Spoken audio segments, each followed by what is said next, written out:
আজকে আমি পনির রান্না করব। আজকে নিরামিষ শনিবার তো, তাই নিরামিষ খাবো, তাই পনির রান্না করব। এই পনিরগুলো এবার পিস পিস করে কেটে নেব।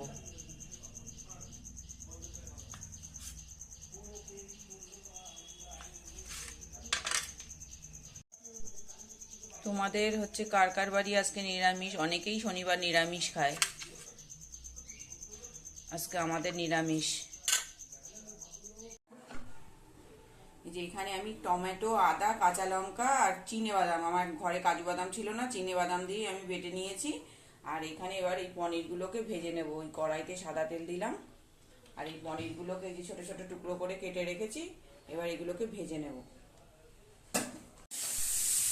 পনিরটা এই যে আমি ভিজিয়ে গরম জলে ভিজিয়ে রেখেছি। এই জলের মধ্যে একটু নুন আর চিনি দিয়ে এই ভিজিয়ে রেখেছি, পনিরটা নরম হবে। আর সেই তেলেই এই আলুটাকে ভেজে নিলাম অল্প অল্প।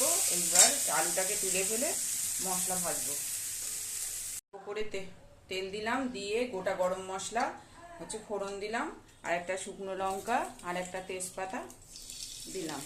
এবার অল্প করে একটু জিরে দেব আর একটু হিং দেব। একটু হিং দিলাম, দিয়ে এবার এটা ভাজা ভাজা হয়ে আসলে তারপরে যে মশলাটাকে পেস্ট করে রেখেছি, আদা, লঙ্কা, টমেটো আর বাদাম বেটে রেখেছি, সেটা দিয়ে দেব। এর মধ্যে আমি লঙ্কার গুঁড়ো, হলুদ গুঁড়ো আর অল্প জিরের গুঁড়ো দিয়েছি, আর নুন আর চিনি দিয়ে কষানোটা প্রায় আমার হয়ে গেছে।